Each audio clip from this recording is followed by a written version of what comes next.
Kumusta mga kasaliksik? Maniniwala ka ba kung sasabihin ko sa iyo na mayroong mga kakaiba at nakakagulat ng mga bagay sa ating daigdig na kung sakaling maiimbestigahan at mapag-aaralan ng mabuti ay posibleng bumago sa ating kasaysayan? Kaya mula sa templong nadiskubre, matapos tumama ang malakas na lindol, hanggang sa pinakadebotong monghe sa mundo, ay pag-usapan natin ang 10 nadiskubring sinaunang bagay na babago sa kasaysayan. Kaya kung handa ka ng malaman ng mga ito ay simulan na natin. Number 10, Aztec Temple. Maniniwala ka ba kung sasabihin ko sa iyo na mayroong sinaunang templo sa bansang Mexico na nadiskubre matapos tumama ang isang malakas na lindol sa lugar? Ito ay ang Aztec Temple na sinasabing nagmula pa daw noong pang-12 siglo, halos 900 taon na ang nakararaan, na talaga namang nagpapakita kung gaano na lamang makasaysayan ng lugar. Ayon sa mga eksperto ay nakatulong daw ang templong ito upang mabago ang estilo ng mga gusali sa bansang Mexico, na maniwala ka man o sa hindi ay nakatulong upang masagot kung bakit ganito na lamang ang itsura ng mga kagamitan at tradisyon na nakasanayan na sa bansang Mexico.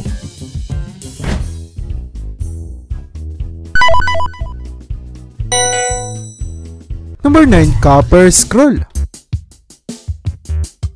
Kung may isang kagamitan sa ating kasaysayan ang gugustuhin mong makuha, ay sigurado ako na ang Copper Scroll na ito ang isa sa iyong pipiliin, dulot na sinasabing nakasulat daw rito ang lokasyon kung saan mahuhukay ang tipak ng ginto na umaabot sa bigat na 27,000 kilo, na talaga namang magpapayaman sa kahit na sinong tao.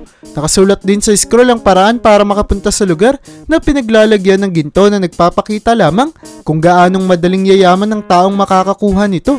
Ngunit dahil pinaniniwalaan ng mga eksperto na peke lamang ang nakasulat sa scroll na ito, ay talaga namang wala pang kahit na sinong yumayaman dahil dito. Peke man ang nilalaman ng Copper Scroll kung saan walang taong yayaman matapos puntahan ng lugar na sinasabi nitong nagtatago ng madaming mga ginto. Ay ayon sa mga eksperto ay kung ibebenta naman ang makasaysayang scroll na ito, ay kaya nitong umabot sa 3 bilyong dolyar, na parehang magpapayaman din sa kahit na sino. Number 8, Ark of God.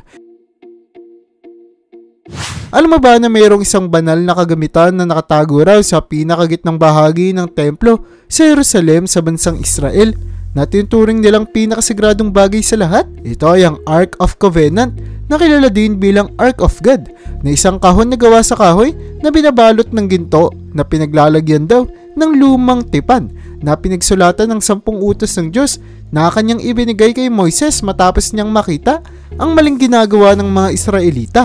Hindi pa nakikita ng publiko kung totoo ba ang sagradong kahon na ito, dulot na pinaprotektahan at pinangangalagaan ng Jerusalem ang kagamitan, kung kaya't maliban sa kanila ay wala pang kahit na sinong makapagsasabi na totoo ito. Number 7, Voynich Manuscript. Ang isa sa pinakamisteryosong bagay sa ating daigdig ay ang Voynich Manuscript, na pinaniniwalaang isinulat daw sa bansang Italy, kung saan isa itong libro na naglalaman ng madaming mga sulatin at imahe na talaga namang lilito at gugulo sa isipan ng kahit na sino. Nakasulat sa manuskriptong ito ang mga salitang nakasalin sa isang kakaibang lengguwahe at mga imahe ng mga babae at halaman na posible raw nang galing sa labas ng ating planeta, na nagiging dahilan para madaming mga taong nagsasabing patunay ang bagay na ito na totoo ang mga alien at nagpapakita na sila noong unang panahon sa ating planeta. Sinubukan mang intindihin ng mga eksperto ang lengguwahe ng mga nakasulat sa libro, ay nabigo sila, kung kaya't hanggang sa kasalukuyan ay wala pa din kahit na sinong nakakaintindi kung ano nga ba ang mensahe na ipinaparating ng libro. Number 6, Antikythera Mechanism. Hindi na bago sa ating kaalaman na kahit pa hindi kaasensado ng teknolohiya ng ating mga ninuno, ang mayroon tayo sa kasalukuyan ay nakagawa at nakaimbento pa din sila ng mga nakamamangha at sadyang nakatutulong ng mga bagay sa kanilang pang-araw-araw na pamumuhay, kagaya na lamang ng Antikythera Mechanism na tinuturing na pinakaunang computer sa kasaysayan. Dulot na kahit noong nakaraang 2,200 taon pa ginawa ang bagay na ito, ay naging sikat pa din siya dahil sa kanyang kapabilidad na tukuyin ang oras at panahon kung kailan magkakaroon ng eclipse sa kalangitan. Ginagamit ang bagay na ito upang malaman ang posisyon ng araw, buwan at mga bituin upang matukoy kung anong araw o petsa na sa kanilang mga taon ang nagdaan at magdadaan pa lamang, na talagang nakatulong sa mga tao lalo na sa mga namamangka noon na madalas ay nahihirapang tukuyin ang araw na mga nagdaan. Number 5. Misteryo ng Sanxingdui. Meron daw isang lokasyon sa bansang China na sinasabing misteryosong naglaho na lamang sa ating kasaysayan dulot na walang kahit na sinong nakakaalam kung bakit na lamang itong naglaho. Ang natitira na lamang daw mula sa lugar kung saan sinasabing nanirahan ng mga mamamayan ng kulturang Sanxingdui ay mga kagamitan at gintong piraso na nagmula daw sa gintong maskara na ituturing na yaman ng mga ito.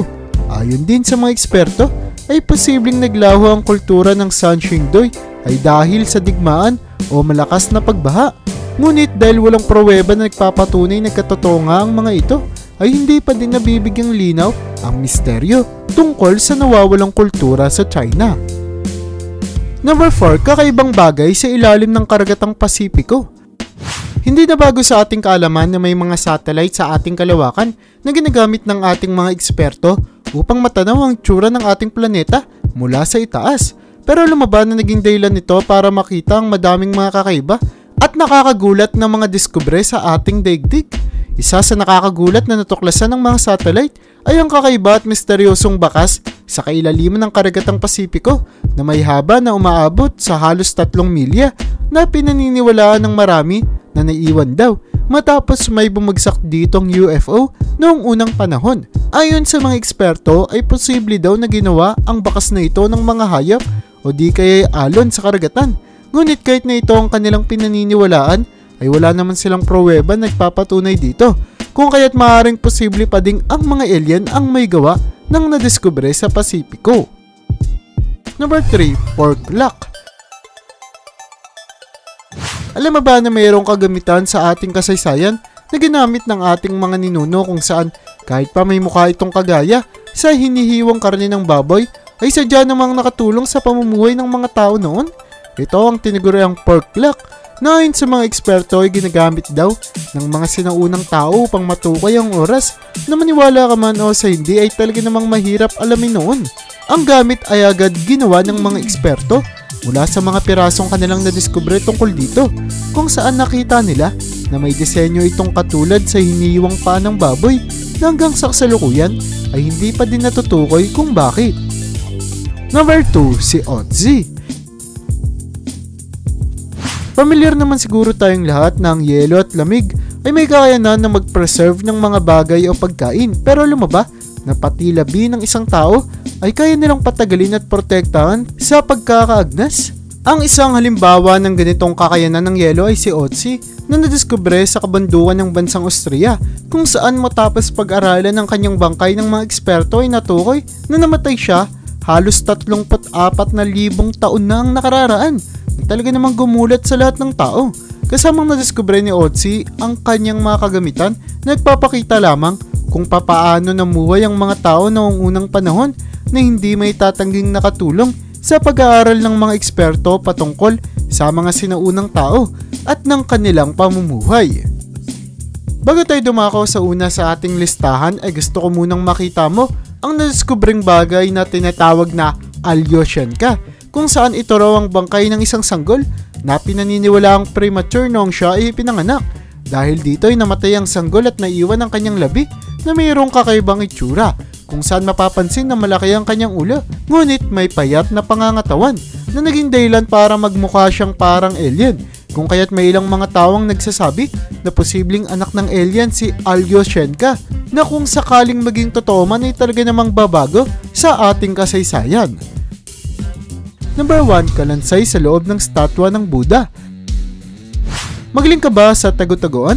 Kung oo, ay sigurado akong hindi mo pa din kakayaning talunin ang bangkay ng monghe na ito na nakita sa loob ng statwa ng Buddha matapos itong ilagay sa x-ray na talaga namang gumulat sa lahat ng tao, pati na rin sa mga eksperto. Ang monghe ay namatay halos 1,000 taon na ang nakararaan ayon sa mga eksperto, kung saan pinaniniwalaan na ang labis na meditation at fasting ang naging dahilan sa kanyang kamatayan, na naging dahilan din para makita ng kanyang kasamahan ang kanyang pagiging deboto sa kanyang relihiyon, kung kaya't inilagay ang kanyang labi sa loob ng statwa na nakatakdang pagsimbahan ng mga susunod na henerasyon. At yun ang bumubuo para sa listahan natin sa video na ito. Talagang namang napakadaming mga kakaiba at nakakagulat ng mga bagay ang ginamit sa ating kasaysayan, kung saan nakalulungkot isipin na ang karamihan sa mga ito ay naglaho na matapos lumipas ang madaming mga taon. Kaya naman para sa iyo, alin sa mga makasaysayang bagay na ito ang pinakagumulat sa iyo? I-comment mo naman yan sa baba. At hanggang dito na lang muna ang aking bahagi. Hanggang sa muli mga kasaliksik, maraming salamat sa panonood. See you in my next vid.